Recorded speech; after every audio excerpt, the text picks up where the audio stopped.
Big deal. The premium on this just shot right off the chart a day and a half ago, which is a big deal because it signals a tightness, if you will, in these bars. Now, what it really means is something that I think it's very interesting, big deal, and I think it will continue to happen. Andy Schectman, the president and CEO of Miles Franklin, is here with an exclusive and highly important update. Today, he delves into the rising trend of gold repatriation, a movement that's reshaping the balance of global power. Countries reclaiming their gold reserves are sending a clear signal.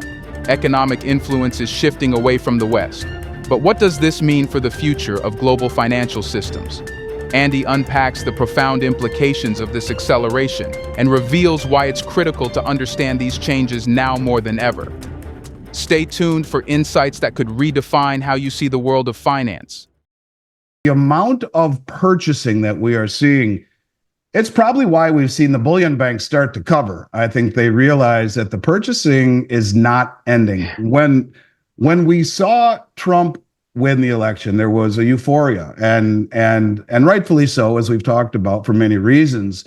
This gave the bullion banks the ability to push the ball down the hill to get it rolling, and the managed money, who was sitting on a lot of profits, capitalized by cashing out, which allowed the bullion banks to push the price further. It kept falling and falling and falling. Gold fell by $200, and a lot of those short contracts were covered. But this was an opportune moment, really, for the central banks who have been buying it hand over fist, and it hasn't stopped. And really the big buyers are the People's Bank of China, the Saudi Central Bank, along with Turkey, along with Kazakhstan, along with India. These countries and Poland are buying hand over fist to the point where we now have, it's up many-fold from what it is on a moving average. And you mentioned something that we've talked about a lot as well, and that is the repatriation of gold. We've talked about that for a long time, how the West has, I think, it lost its, you could say its trust, you could say it's the West's decline in financial dominance. It's the fact that these countries don't want to keep their gold or silver any longer at the Bank of England or at the New York Fed. And as we've said a lot, the Bank of England gives direct access with safety, supposedly, to the London Metals Exchange or the LBMA, and the Bank of Federal Reserve Bank in New York to the COMEX. We are now seeing up to 78% of all of the world's gold, that, or at least the central bank gold held, is now in the countries that possess it.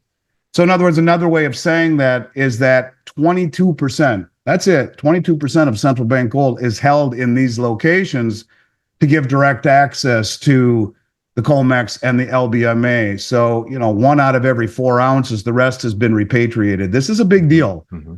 Maybe 1 out of 5 ounces, actually. It's a very big deal. In 1972, it was half of the gold. 50% of it was held at the Bank of England and the New York Fed. It's now down to 22%.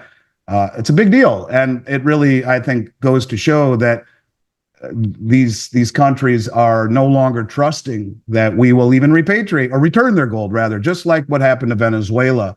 It's a big deal. And I think it will continue to happen. Not only are these institutions draining the world's supply, but they're no longer leaving it in custody with the West. Big deal. We've shown that weaponization is something that we're okay doing. Venezuela and Afghanistan both asked for their gold back from the LBMA, and they were denied.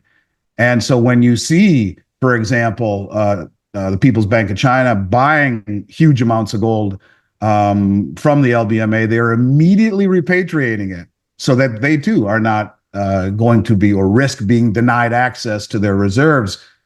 And so this is a big deal. And I think people need to understand that the exchanges on the West, I think, have an expiration.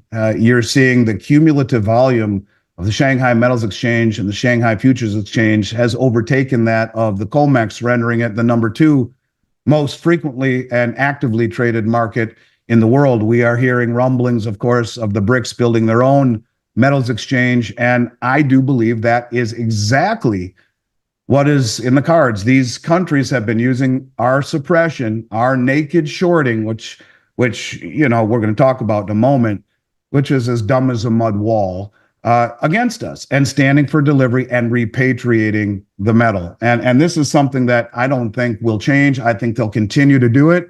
They'll continue. And the reason they didn't yank it all is that they want to continue to play the game. And that game, in my mind, is continuing to allow the West to be stupid enough to suppress the price of gold and silver. Yep. And they will stand for delivery. This is an option that never happened before. And as I've said on your show a million times, the countries that have done this were never coordinated, motivated, or sophisticated enough to do it, or wealthy enough. Now they are on every level.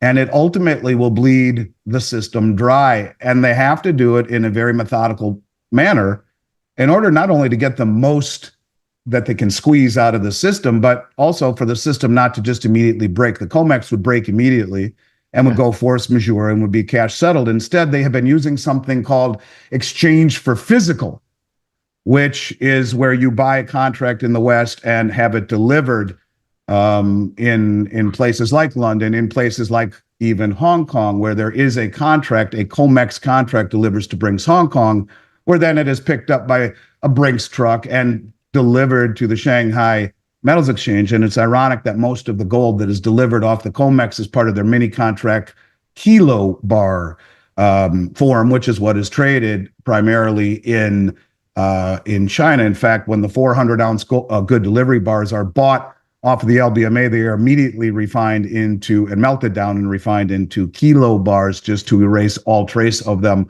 whatsoever. And we talk about the exchange for physical. Now, the premium on exchange for physical has shot through the roof, and it happened a day or two ago.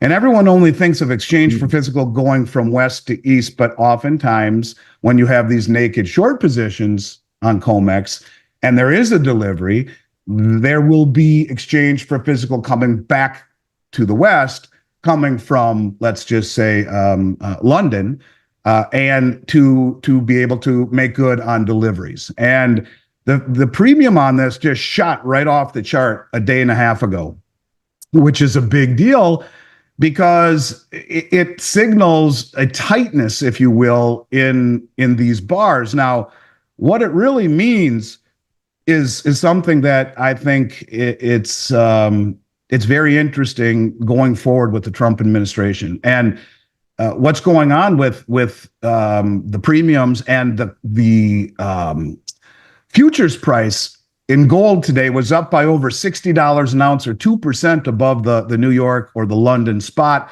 Silver was up $1 over London spot, a 3% difference. This is on the futures.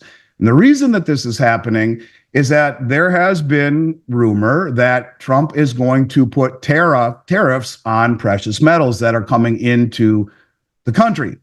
And you have all of these naked shorts that are freaking out. And they don't have the metal standing behind the naked shorts.